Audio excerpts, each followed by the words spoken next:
Bonjour, bonsoir, bien-aimés. Ça dépend à quelle heure vous allez suivre cette vidéo. Mais écoutez, notre Dieu est merveilleux, il est bon, il est redoutable, il nous donne cette opportunité. Nous pouvons que lui rendre grâce, hein, lui dire merci et les glorifier.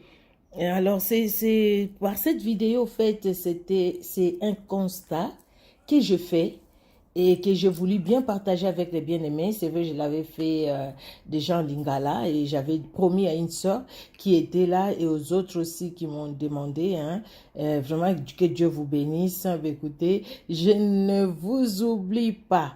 Voilà, je l'ai fait en français cette vidéo. Merci Seigneur, parce que le Seigneur, il y a certaines choses aussi des fois qu'il ajoute. Vraiment, le Saint-Esprit nous guide toujours. Nous allons rendre grâce à Dieu.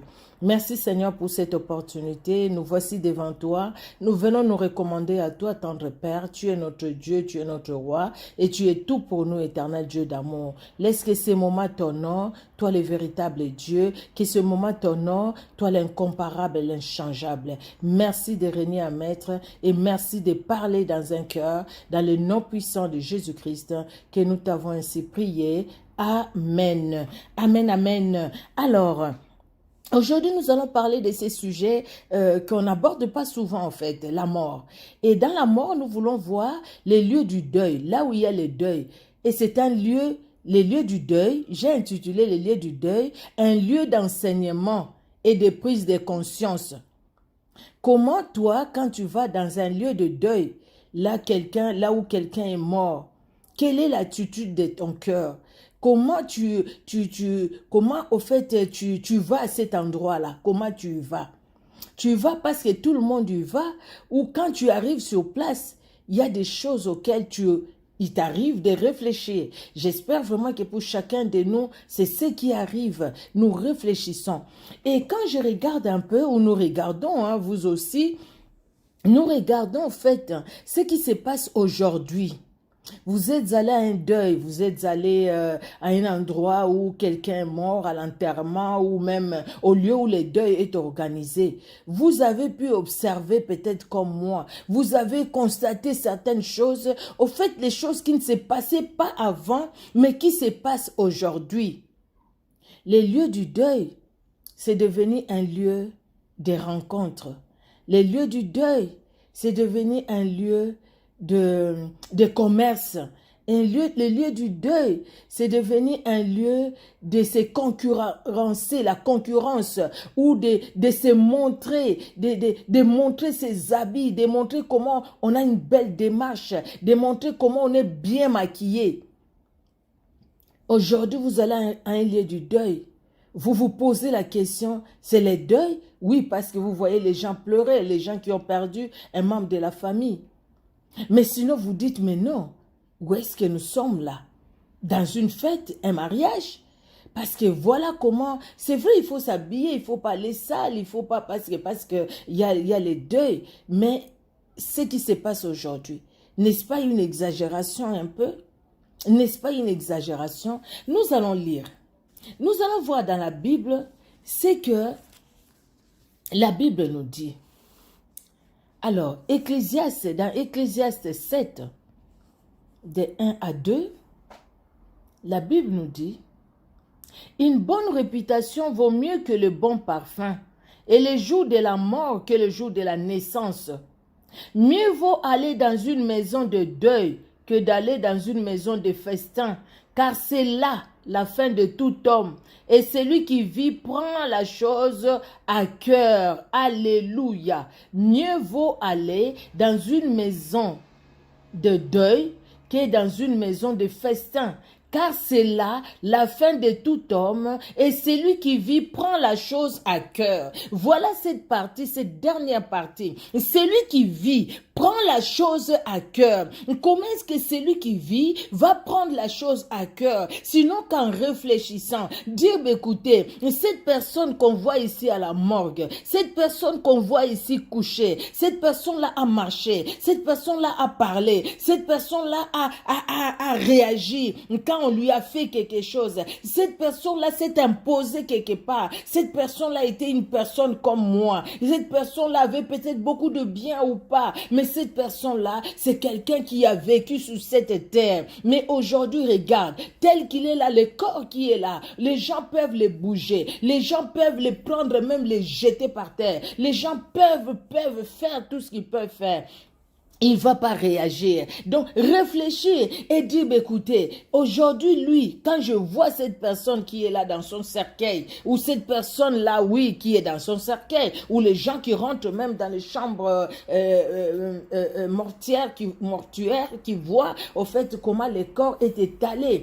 On se pose la question. On doit se poser la question. Mais aujourd'hui, regarde le corps humain. Et, écoutez, la Bible dit, c'est lui qui vit, prends la chose à cœur. Oui, prends la chose à cœur pour dire à quoi ça sert maintenant que je suis sur cette terre de pouvoir me vanter, d'être orgueilleux ou orgueilleuse. À quoi ça sert pendant que je suis sur cette terre d'haïr les autres, de calomnier les autres, de médire sur les autres. À quoi ça va servir tout ça si je sais qu'à la fin, voilà comment je vais finir. Vous voyez, c'est lui qui vit, prend la chose à cœur. Et c'est dire aussi, lui il est parti, je ne sais pas sa vie, ce qu'a été sa vie sur la terre, parce que bon, on ne voit pas tout de l'homme, ce qui est caché, on ne le voit pas. Mais aujourd'hui, si moi, ça m'arrivait, quel sera le sort de mon âme après ma vie sur la terre? Ça, c'est très important. Sur la terre, j'ai une vie. Sur la terre, oui, je marche, je parle, j'agis, je mange, je me déplace sur la vie, sur cette terre où je suis. Mais les jours où je ne serai plus de cette terre, mon âme sera où? Et qu'est-ce que je laisserai derrière moi? Quel témoignage je vais laisser derrière moi? Quel impact je vais laisser derrière moi? J'ai impacté la vie de quelqu'un, et si j'ai impacté la vie de quelqu'un, positivement ou négativement, est-ce que ma façon d'agir, est-ce que ma façon de me comporter, ma façon de parler, je fais du bien aux autres, ou au contraire, quand j'ouvre la bouche, ma parole c'est comme une épée qui coupe les autres, une épée comment dire, une épée qui blesse les autres. Celui qui vit prend la chose à cœur. C'est dire, écoutez, ce n'est pas pour rien que Dieu a permis que je vienne dans ces lieux. Vous savez, aujourd'hui, quand nous sommes sur Facebook, sur YouTube, les réseaux sociaux en général, eh ben, je ne connais pas les autres parce que je ne suis pas dedans. Quand vous allez quelque part, surtout sur Facebook, hein, dès que vous ouvrez, tel, on était avec elle, vraiment, tel, on était avec lui, telle personne, aujourd'hui. Et puis, nous présentons les condoléances, parce que tout simplement, ça nous attriste aussi, parce que notre frère, notre soeur, peut-être une amie sur Facebook, ou un ami, au fait, des amis virtuels qu'on a sur Facebook, des fois on les connaît, des fois on ne connaît pas, mais on présente les condoléances. Dans nos quartiers, là où nous avons grandi, et puis on peut poser la question à tel, non, tel est décédé, tel est décédé, et puis on se dit, écoutez, c'est la vie sur la terre. C'est la vie sur la terre. Si je continue à vivre, merci Seigneur, parce que Dieu a permis que je continue à vivre. Mais est-ce que Dieu a permis que je continue à vivre pour que je vive pour le plaisir de vivre, ou que Dieu a permis que je continue à vivre pour que je cherche les intérêts de Dieu par ma vie sur la terre, pour que je cherche la gloire de Dieu par ma vie sur la terre? Vous savez, je l'ai dit quand je fais même cette émission à Lingala, il y a certaines choses qui se passent aujourd'hui autour de la mort. Autour de la mort, c'est des choses, je me dis, écoutez, je ne sais pas, comment est-ce que le cœur de l'homme, même devant la mort, au lieu que le cœur de l'homme réfléchisse comme la Bible le dit, celui qui vit prend la chose à cœur, mais le cœur de l'homme, même devant la mort, le cœur de l'homme s'endurcit toujours. Le cœur de l'homme s'endurcit au fait, même à la parole de Dieu, s'endurcit par rapport à cette situation-là. On ne prend pas la chose à cœur. Aujourd'hui, si vous avez un problème dans la famille, vous avez perdu un membre de la famille, vous devenez les cibles de faux pasteurs, de faux prophètes. Vous devenez les cibles parce que de faux messages. Les gens viendront.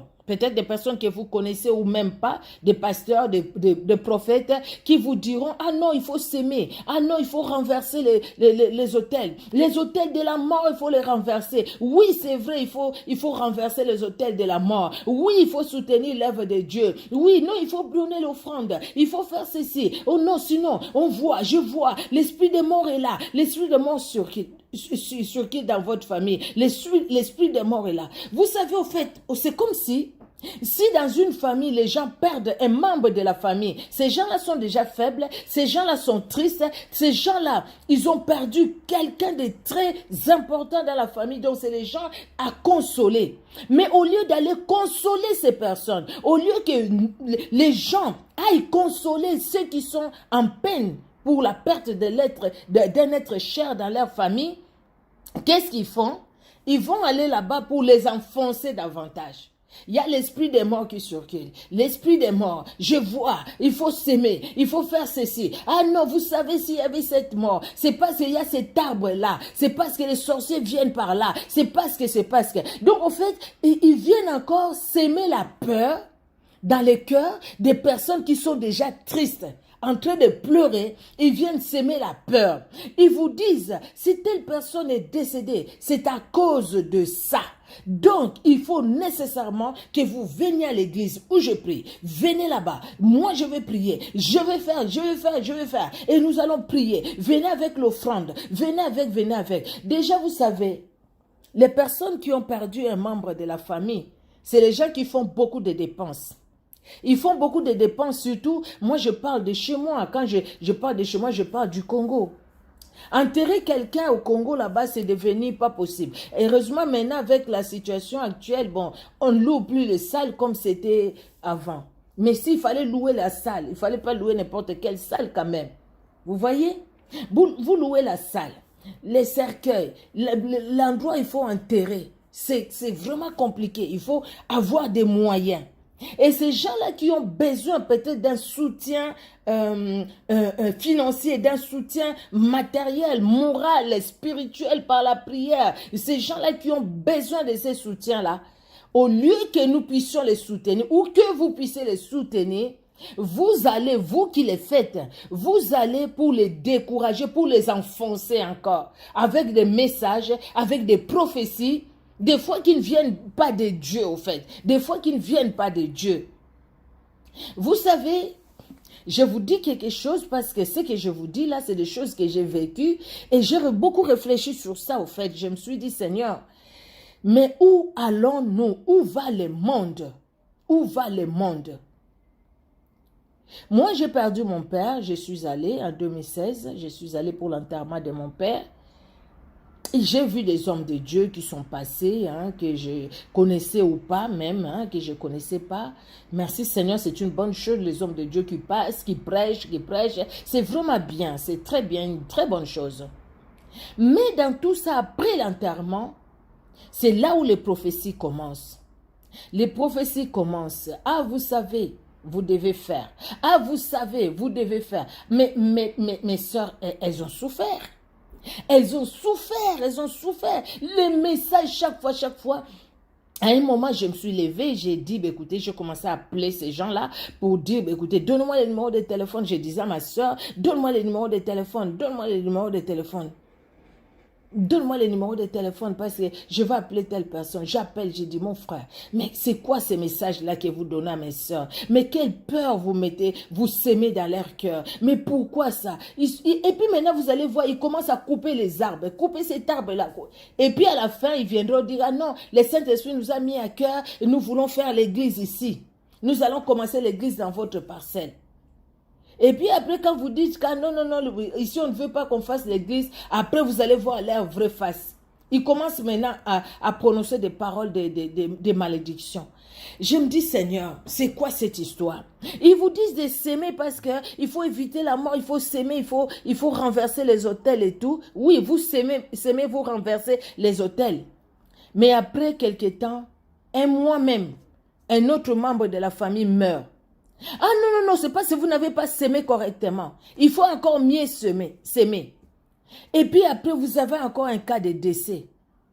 Moi, j'ai dit, c'est vraiment un conseil. C'est ce que j'avais dit aussi à mes sœurs. Ne donnez plus. Quand ils viennent vous dire, à cause de ce que vous avez perdu quelqu'un dans la famille, il faut s'aimer, il faut s'aimer. N'allez plus s'aimer. N'allez plus s'aimer. Attendez si le Seigneur vous dit dans votre cœur, vous devez faire ci pour l'œuvre de Dieu. Oui, il faut soutenir l'œuvre de Dieu. Mais ne donnez pas pour dire, écoutez, je donne parce que j'ai perdu quelqu'un par peur que je perde une autre personne. La vie de tout un chacun de nous est entre les mains de Dieu. C'est Dieu qui a la vie de tout un chacun de nous. Ce n'est pas un homme. Ces histoires-là, ça a provoqué encore les arrêts cardiaques et les morts de certaines personnes, tout simplement parce qu'ils recevaient toujours des messages de peur, et à un moment, les gens sont tombés dans la peur à tel point que, au final, la personne va perdre la confiance en Dieu, et plus il va perdre la confiance en Dieu, la personne, quelque part, il met sa confiance dans les prophètes, dans les pasteurs qui viennent lui donner des messages. Qui viennent lui donner des messages. Ces pasteurs, ces prophètes qui est venu avec les messages, maintenant la personne se confie plus à ces personnes-là au lieu de se confier au Saint-Esprit. La mort. Nous avions vu ce qui s'est passé. Moi, je parle de mon pays. Les autres, je ne sais pas comment ça se passe. Dans mon pays, dernièrement, il y a eu des comédiens qui sont morts. Mais avant même l'enterrement, les gens se disputent déjà. La famille voit déjà l'argent parce que c'est des gens qui sont connus. Et puis, il y a la femme de l'ex-président qui donne toujours de l'argent, surtout aux comédiens, qui va leur donner des enveloppes. Les gens voient maintenant les enveloppes. Et je pense que même les familles commencent à en profiter dans la sorcellerie parce qu'ils savent que si tel meurt, nous allons avoir un fonds de commerce. Je trouve ça vraiment pas bien. Je trouve ça pas bien. Et quand quelqu'un meurt, avant même qu'on enterre cette personne-là, les gens commencent à des disputes. Les gens commencent à se quereller à cause des habits, à cause de l'argent. Ils font déjà les programmes après l'enterrement. Ce qui va se passer. Oh, que j'étais choquée. Quelqu'un qui pose la question, vous avez enterré votre maman, combien il vous reste, combien vous êtes resté avec combien? Donnez-moi cet argent-là. Vous êtes resté avec combien? Donnez-moi l'argent. Mais entre-temps, cette personne n'a rien donné quand vous êtes allé enterrer votre maman. Rien donné. Quelque chose qui m'a encore choquée. J'ai dit, est-ce que cette parole, celui qui vit prend la chose à cœur? Est-ce que celui qui vit prend vraiment la chose à cœur? Je ne sais pas si vous avez vu ça. Moi, c'était la première fois. Je n'avais même pas entendu cette histoire-là. Vous envoyez l'argent pour l'enterrement de votre maman. L'argent arrive. Votre soeur va prendre l'argent et le pasteur appelle votre frère, votre soeur, pour lui dire, écoutez, telle votre soeur là-bas a envoyé l'argent. Oui, elle a envoyé. Viens avec cet argent-là, nous allons prier. Avant d'aller acheter les cercueils, tout ça, nous allons prier. Ben, écoutez, elle fait confiance à l'homme de Dieu. Elle donne l'argent. Il prie, il met ça devant la chair, il prie. À la fin, ben, le pasteur prend cet argent, il enlève la dîme. Et puis il donne ce qui reste. Vous allez enterrer votre maman. Non, c'est pas possible.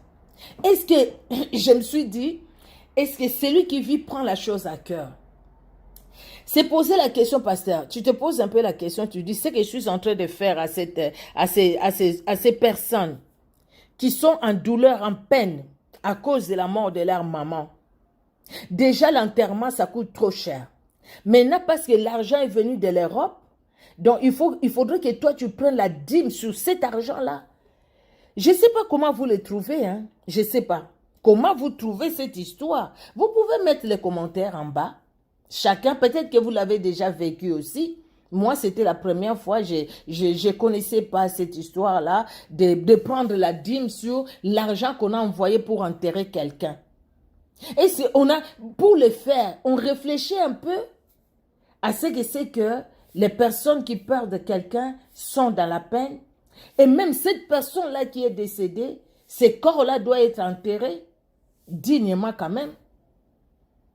Est-ce que tu réfléchis pour dire, écoutez, est-ce qu'ils ont assez déjà pour l'enterrement, pour organiser tout, pour les gens qui viennent de loin, Les gens de la famille qui viennent de loin, comme chez nous en province et tout ça, qui viennent partout, je pense, c'est pareil. Les gens qui viennent de la province, et les gens qui viennent de la province, quand ils arrivent à Kinshasa, par exemple, ils viennent pas avec leur ticket aller-retour, hein. Ils viennent juste avec les tickets aller.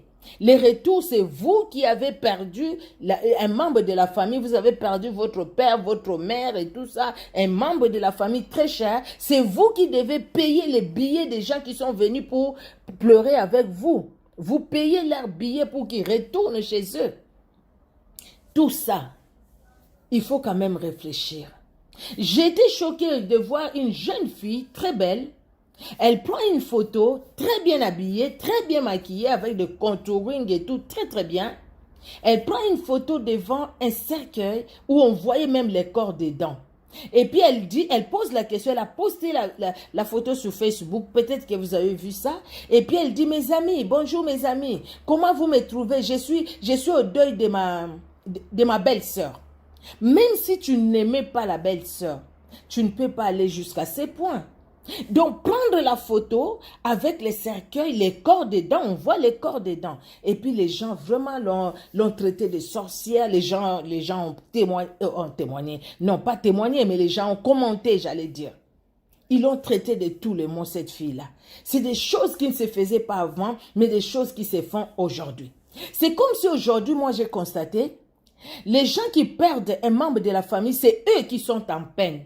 C'est eux qui pleurent, leurs frères, leurs sœurs, le membre de la famille qui est décédé. Mais les autres qui viennent, ce n'est pas vraiment pour compatir, ce n'est pas pour compatir. Mais aujourd'hui, nous voyons dans un lieu de deuil, quelqu'un avec son gros sac, avec ses pagnes dedans. Il est en train de les vendre dans un lieu de deuil. Quelqu'un qui vient avec les bijoux fantaisie et qui les vend pendant que les autres sont à deuil. Les gens qui sont là à regarder, tel regarde comment elle est habillée, tel vraiment, c'est pas possible, même si c'est le deuil, c'est pas comme ça qu'on s'habille. Et tu as vu, regarde comment il marche, et tu as vu, regarde sa maison, et je vis son appartement, et je vis sa maison. Ah, là c'est bien, mais là c'était pas bien, là. Donc ils viennent maintenant pour la calomnie au lieu de venir pour consoler, pour compatir avec les personnes qui sont mortes. Ce sont des choses que nous devons changer. Changeons notre façon de voir les choses. C'est un mauvais comportement. Un mauvais comportement, une mauvaise façon de voir les choses. Même ici en Europe, les gens viennent parce que tu as un problème de deuil. Quand ils viennent, ils regardent partout, par-ci, par-là, par-ci, par-là. Quand ils sortent, il y a des gens qui parlent. Mais tu es venu pour compatir ou tu es venu pour regarder le tableau qui est là-bas? Tu es venu pour regarder la photo qui est là-bas? Tu es venu pour regarder l'horloge qui est là-bas? Tu es venu pour regarder les sortes de chaises que la personne a ou de fauteuils que la personne a? Ou la forme de sa table et tout ça, comment elle a arrangé sa maison ou son appartement? C'est triste vraiment, c'est triste. Et pourtant le lieu du deuil, c'est un lieu d'enseignement. Le lieu du deuil, c'est un lieu de la prise de conscience. C'est dire, écoutez, là, aujourd'hui, lui, il est parti, elle est partie. Demain, après-demain, peut-être ça sera moi. Peut-être ça sera une autre personne à gauche, à droite. Mais ma vie sur la terre, comment je la mène maintenant? Et plus tard, quelle sera ma vie devant Dieu? Mon âme, mon esprit va aller où? Et après les jugements, je serai avec Christ ou je ne serai pas avec Christ. Prendre conscience et se dire que la vie sur la terre, elle est courte. Elle est courte, la vie sur la terre. Donc pendant que je vis, je dois tout faire pour chercher la gloire de Dieu. Tout ce que moi je peux faire, mais que je cherche la gloire de Dieu. Vous savez, il y a quelqu'un dans la Bible, lui, il avait vraiment compris. Il avait compris. C'est l'homme selon le cœur de Dieu. Vous voyez, quand je parle de l'homme selon le cœur de Dieu, c'est David. David le dit dans 2 Samuel 12, 23. 2 Samuel 12, 23. Voilà. Maintenant qu'il est mort, pourquoi gênerais-je? Puis-je le faire revenir? J'irai vers lui, mais il ne reviendra pas vers moi. C'est quand l'enfant qui est né de lui et de Bathsheba était malade, il priait, il gênait. Et quand cet enfant est décédé, il a demandé à manger, il a mangé. Mais le problème, c'est pas parce qu'il a demandé à manger, c'est normal qu'on mange. Hein. Les gens qui sont en deuil, les gens mangent. Hein. Ce n'est plus comme avant où les gens disaient, je mange pas, je mange pas. Mais les gens mangent. Mais le grand problème, cette phrase qu'il va dire. Il dit, lui ne viendra plus vers moi, mais moi j'irai vers lui. Donc, c'est-à-dire, cette personne qui est morte ne va plus revenir vers nous. Mais nous devons nous préparer parce que nous allons aller vers là-bas. Nous allons aller de l'autre côté. Mais lui ne reviendra plus vers nous. La personne qui est morte, la personne est morte, la personne est partie. On ne la voit plus. C'est fini, c'est fini. Il n'y a plus de relation entre le vivant et le mort. La personne est partie. Mais maintenant, David les comprend pour dire, écoutez, moi qui suis resté, c'est moi qui dois me préparer. Moi qui suis resté, quelle est ma vie maintenant par rapport à Dieu? Quand nous regardons la vie de David, vraiment Dieu connaît toutes choses. Quand il a dit à David, l'homme selon mon cœur, qui va accomplir mes volontés. J'ai trouvé David, fils d'Isaïe. Le Seigneur les connaissait. Dieu connaissait les fonds de David. Il avait mal fait avec la femme d'Uri, mais il n'a pas répété la même chose. C'est quelqu'un qui a su pardonner. C'est quelqu'un qui avait un grand cœur.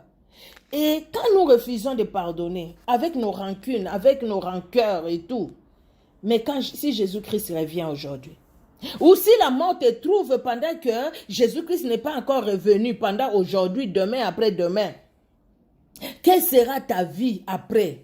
Après cette vie sur la terre, il y a une autre vie.